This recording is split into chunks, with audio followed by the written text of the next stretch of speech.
So, welcome. How's everyone doing today? A little cold? Yeah, I am too. I really miss the icy roads and the really cold weather. Everyone have a good week? Good. So, I had a great week. And can you guess why? Because I watched the Kansas City Chiefs get their butt whooped in the Super Bowl.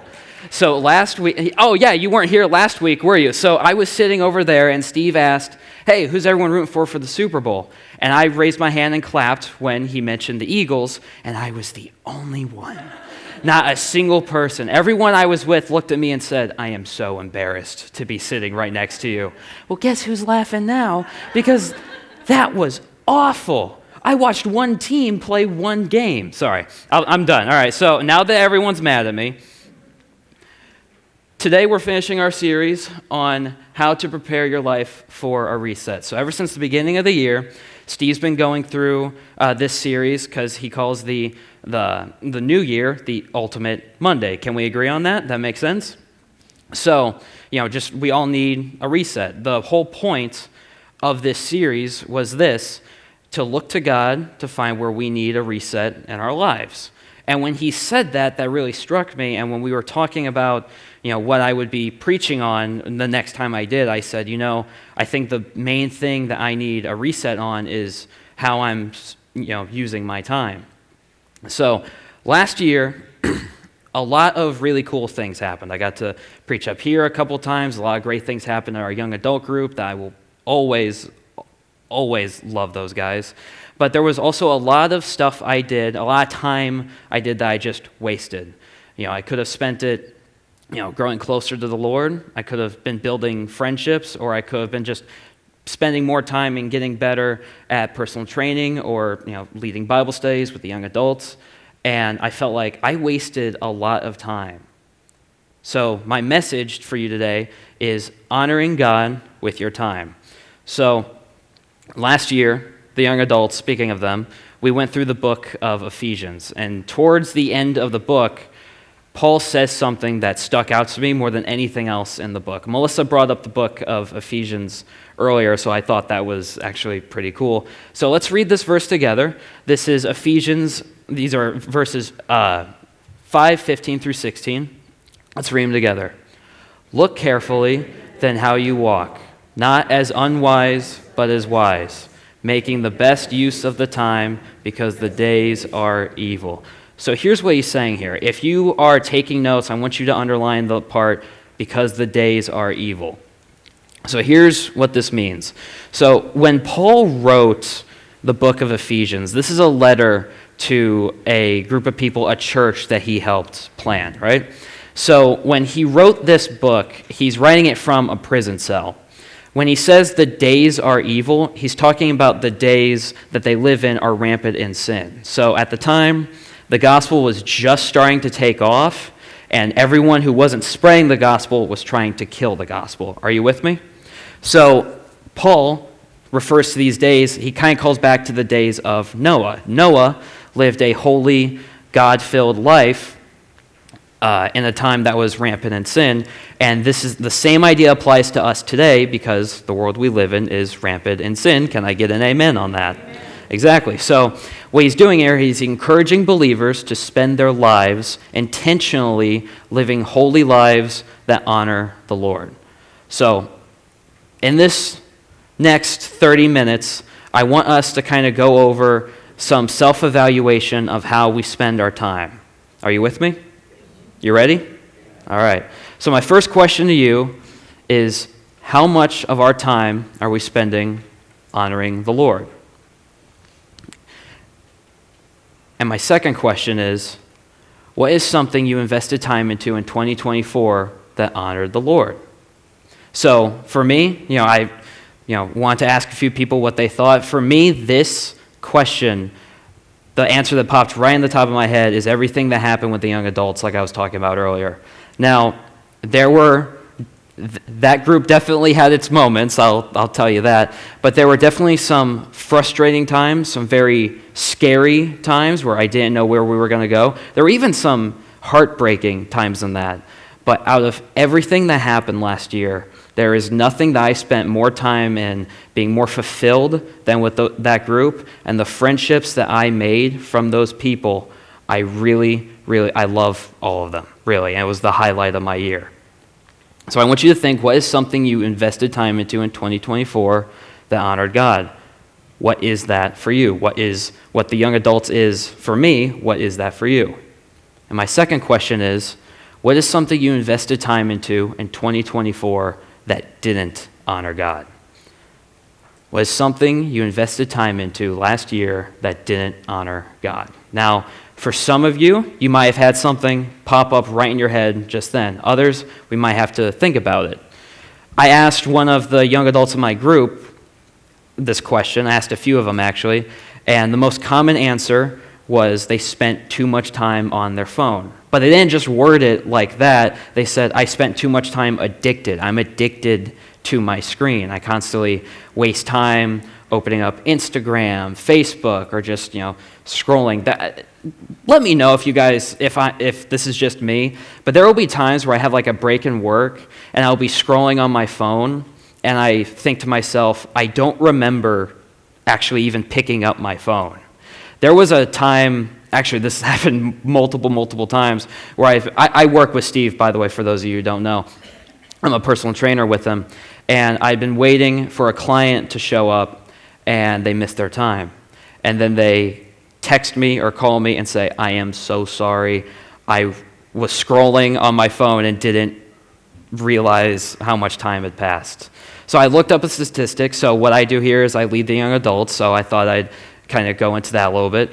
The average young adult spends 6 to 7 hours a day on their phones.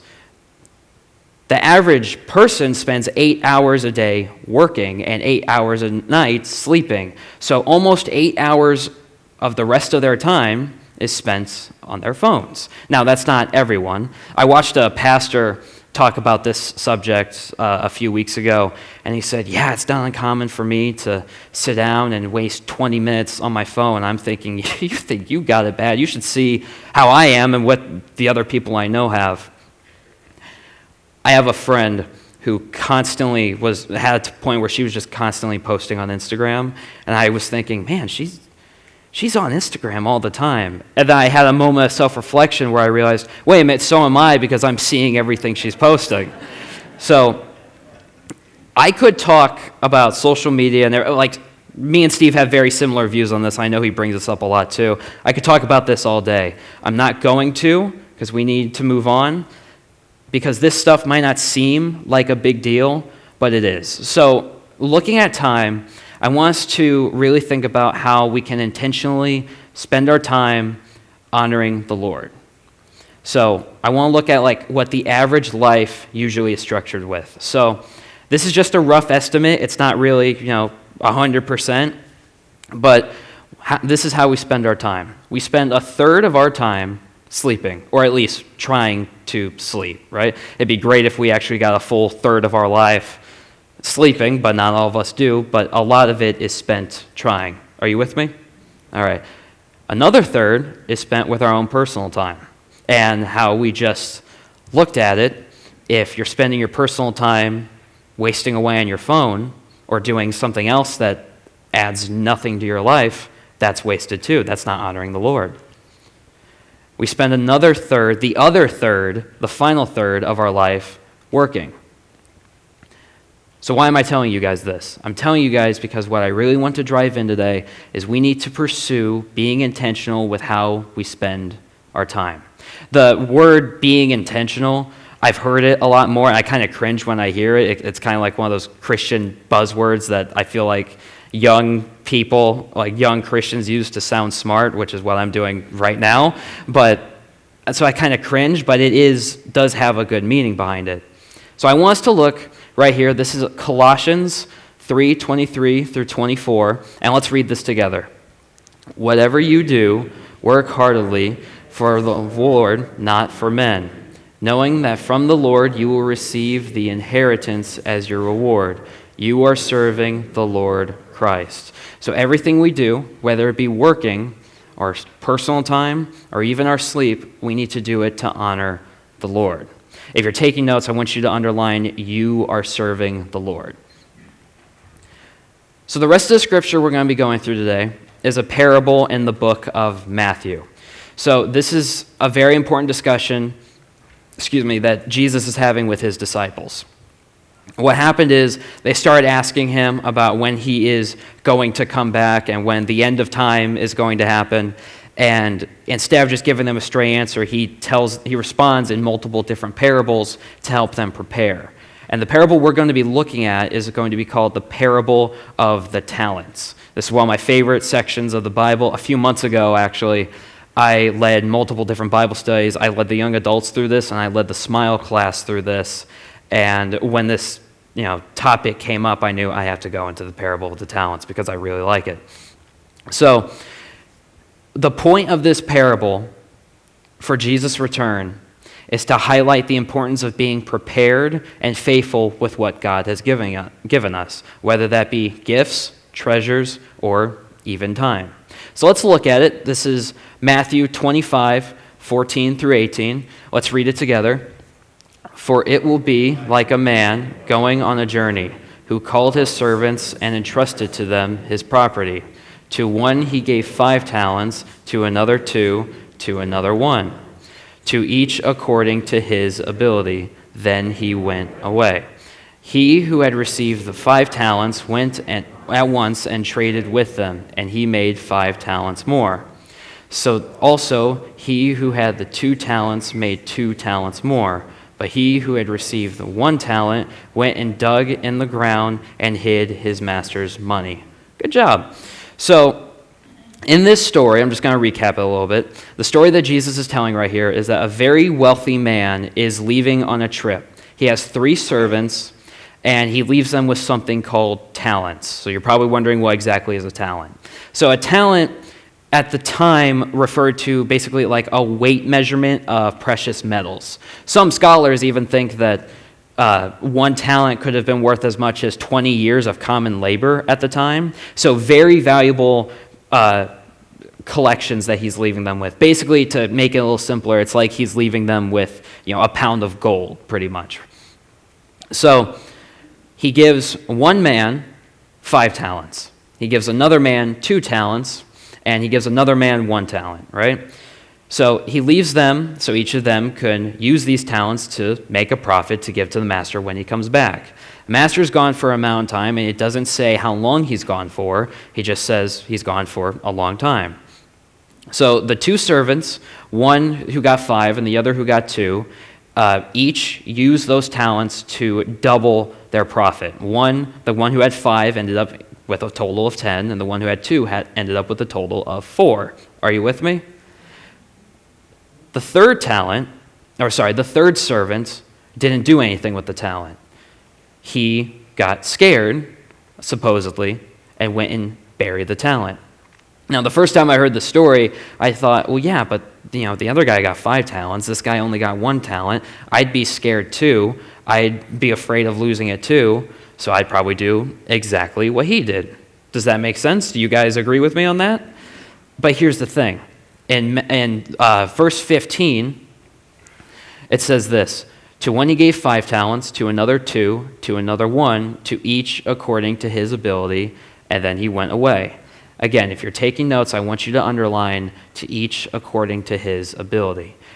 The master knew that the servant who got 5 talents could be trusted with 5 talents. He knew that the servant who could be trusted with 2 could be trusted with 2.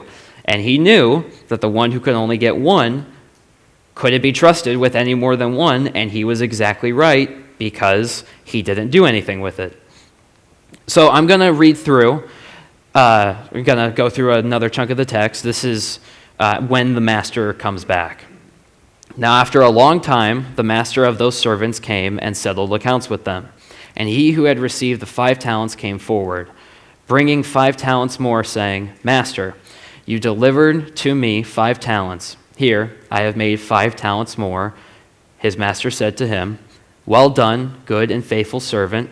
You have been faithful over a little, and I will set you over much. Enter into the joy with your master. And he who had the 2 talents came forward, saying, Master, you delivered me 2 talents. Here I have made 2 talents more.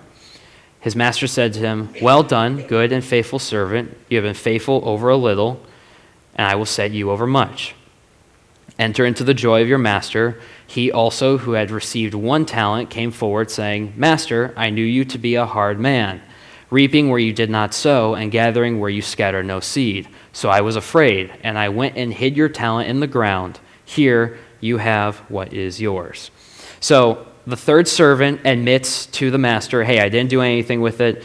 He even blames him. He says, hey, I know you're kind of a tough dude. I didn't want to upset you, so here, you just take it. No harm, no foul. The other 2, like I said, each gained a profit from the talents that they received. And how's the master respond? He's very pleased with them. But something I want to point out here is that the master doesn't favor one or the other. The one who made 5 talents extra is just as appreciated as the one who made 2. The master is happy that they each did what he expected of them. But the third servant tells him, hey, I didn't do anything with my talent, so here, you just take it.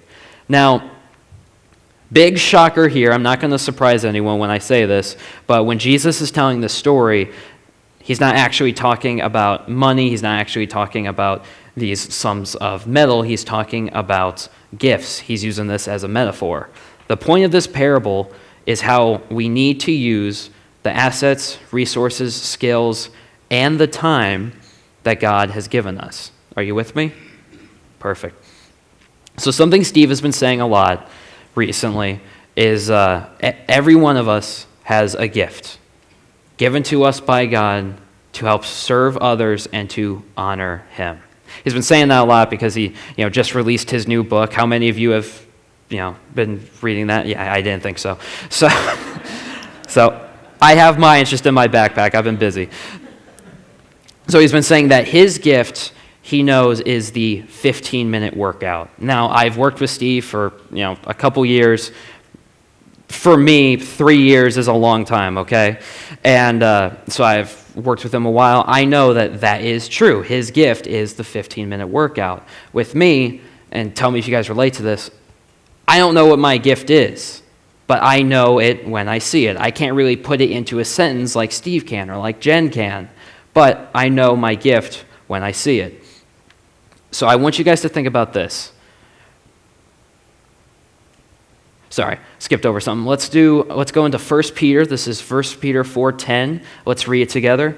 As each of us has received a gift, use it to serve one another as stewards of God's varied grace. So this isn't just something that I'm saying, or this isn't just something Steve's saying. This is a biblical principle written by one of the apostles who Jesus told this parable to. So the question I want you guys to think about is this. What gifts has God given you to use? Now, like I said earlier, some of you might know exactly what it is. Like, oh, I'm great with this, or I can do this, or I have this opportunity. Some of you, like me, may not know exactly what it is. So you're probably wondering, what is a gift? What counts as a gift? So it could be a few different things. It could be a skill or an ability you have. When you think of, like talents that God will use to bring glory to Him, you think of people like preachers, you get people like worship leaders or people who can lead. And it is those things, absolutely, but it's not just those things. It's things that you would never think of. Now, like I said, I took a few different Bible studies through this same passage. A few months ago, I asked the young adults group, and I talked to the Smile group. And while talking about it, Matt Weinhofer actually brought up his wife, Melanie. And he said, Mel has the gift of administrative work. And that always stuck out to me. This was months ago, and I never forgot it. He said, she can remember phone numbers really well. She's great with planning and making sure everything is dealt with great and appropriately. And for someone who has worked with Mel on multiple different things, I know that absolutely is true. So that gift can be something just unique to you, something that like you think, oh, well, I'm really particular, I like everything organized. Well, that can be a gift. God might want to use that to do good things one day. Are you with me? So that gift can also be not just a skill or an ability, but it can also be an opportunity. So it could be an opportunity to be there for a friend of yours that you know is struggling.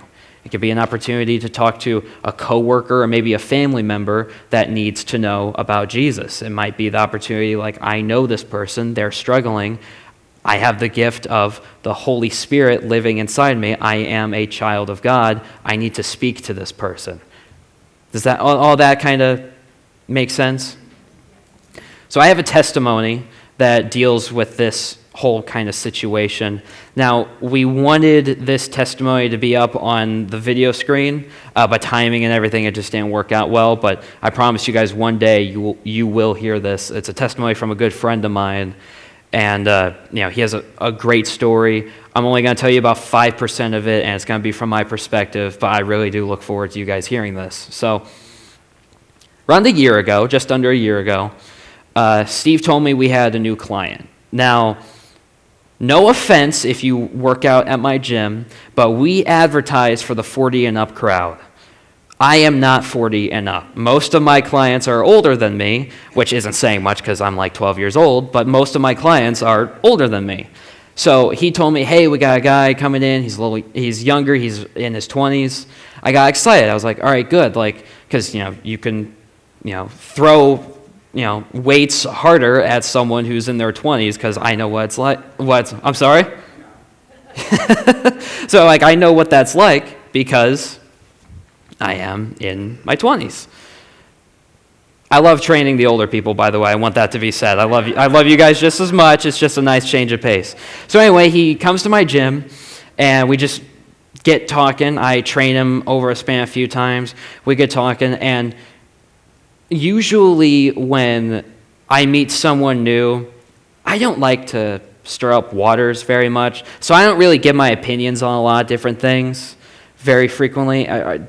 I don't know if anyone's like that with me. I won't talk about politics too much. I won't talk about other stuff so much. So as I'm getting to know this guy, it's just kind of slowly getting to know him a little bit more. And then one day I mentioned going to church, and like I said, I don't like to stir up waters, but that's something I don't want to hide, is that I am a Christian.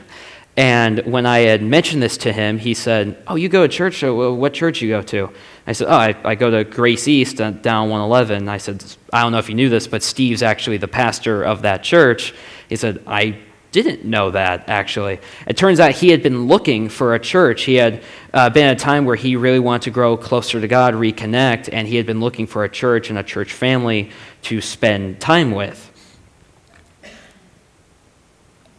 And he asked me the next question, which made me really laugh. He goes, do you guys have any Bible study groups or anything like that? And I said, yeah, actually, I lead one. I lead the young adult group. And he said, oh, cool, send me the info for that. I said, sure. So I sent it to him. He started coming. After a few weeks, he started to like it a little bit. And he became a very valued member of the group, and now he's one of my closest friends. The point of me telling you that story is that sometimes God uses you to be the answer to someone's prayers, and you don't even know it. Because he was the answer to my prayer because I got a really good friend out of that, and I was the answer to his prayer because he was looking for a church. This church was the answer to his prayer. These gifts can be any kind of resource God has given us to serve others and to honor him. The church motto for a very long time has been this: love God, serve people, because people matter to God. Steve told me that back when I met him, and it always stuck with me. But I have a question for you guys. What things are getting in the way of you using your talents? What is getting in the way of you using those gifts and not honoring God with your time? There are three things that I see most commonly. The first thing is fear. Fear of failing, fear of what others will think of me. And that's what the servant says. It says here, Matthew 25, it says this. I actually don't have it. I forgot I don't have that on the screen. So just trust me on it. This is what it says. So I was afraid, and I went and hid your talent in the ground. Here, have what is yours. So he claims to be afraid. And like I said earlier, I took a Bible study through this, a few different Bible studies, and I was curious about what the answers of this would be, through very different age ranges. So I asked them, hey, what is the main thing that we're afraid of? What stops us from pursuing our talents? You want to know what the number one answer to that was? I'll give you a hint. It's not even close. The number one answer to that is, I'm afraid of what other people will think of me. And hey, I completely understand that. No one here gets that more than I do. I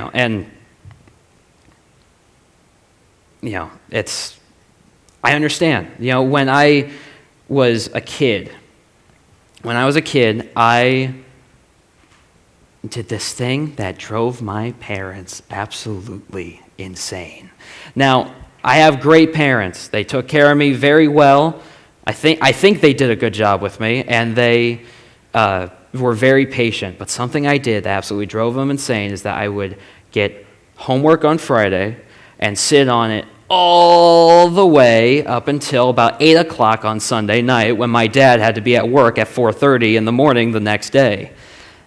The third thing that gets in the way of us using our gifts is laziness.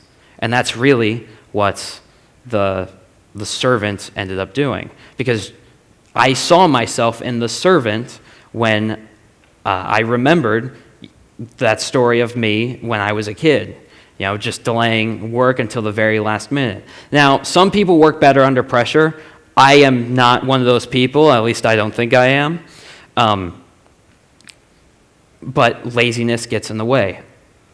I'd like to tell you that that what I did way back when I put off work all the time, I'd like to tell you that was something I stopped doing when I was 11 years old, but I did the exact same thing when I was working on this message. I delayed, thinking, yeah, I can do this, I'm confident in it, and then I hit a period of time that was just seen as the oh no phase, where you're just trying to get everything crammed in. And believe me, every time I get up here, whether it be for the announcements, whether it be to preach a sermon, every time I completely get it, I'm afraid of what other people will think of me. I think of all the different things about what could go wrong. Now, it says here, I have a quote that I really like. It says, if I spent as much time failing as I do being afraid of failing, I would be much more successful. I heard that quote a while back, and I really liked it. The third thing that stops us from using our talents is doubt. The third thing that stops us from using our talents is self-doubt. We'll get into that more in a little bit. Let's read through Matthew. This is Matthew 25, 26 through 30. I'll just read it. All right, make sure I got that right. All right. But this is when the master responds to the servant who didn't do anything, right? But his master answered him, "You wicked and slothful servant, you knew that I reap where I have not sown and gathered where I scattered no seed? Then you ought to have invested my money with the bankers, and at my coming I should have received what was my own with interest. So take the talent from him and give it to the one who has the 10 talents. For to everyone who has will more be given, and he will have an abundance. But from the one who has not, even what he has will be taken away. And cast the worthless servant into the outer darkness, and that place there will be weeping and gnashing of teeth." So Luke 16:10 says this, and let's read it together. "One who is faithful in very little will also be faithful in much, and one who is dishonest in very little will also be dishonest in much." So like I said, the third thing that stops us from getting in our own way is doubt. I'm going to close with a section from the Old Testament. This is in Exodus. You won't have it on your screen, but this is in Exodus. It's chapter 4. These are verses 11 and 12. And basically Moses is saying, God, I can't do what you're asking me to do. This is impossible. I can't speak very well. I'm not a good speaker. He's having that self-doubt, that stuff that keeps us from using what God has given us to use. And God says to him, he says, "Then the Lord said, 'Who has made man's mouth? Who makes him mute or deaf or seeing or blind? Is it not I, the Lord? Now therefore go, and I will be with your mouth and teach you what you shall speak. What God says is to go, I'll do the rest. And he did. He took care of them. I have one short story to add on to that. So we have this new conference coming up, this leadership conference. I'm very excited about it. I highly recommend all of you come to see this because a while back I got to see these same speakers preach, and they were by far my favorite part of the conference. Learned a lot about leadership there. And I've been telling most of the young adults about this, and I told one guy, I said, hey, you should come to this. I think you'd really appreciate it. And he said, why? I'm not a leader. I said, well, of course not with that attitude. The things that get in the way of us using our talents are fear, laziness, and self-doubt. You think, no, that's not me. I can't do that. But God says, go, and I'll take care of the rest. My point is, with all this, is that we need to spend our time intentionally using what God has given us to bring others to Him. I mentioned our mission statement: love God, serve people, because people matter to God. Thank you.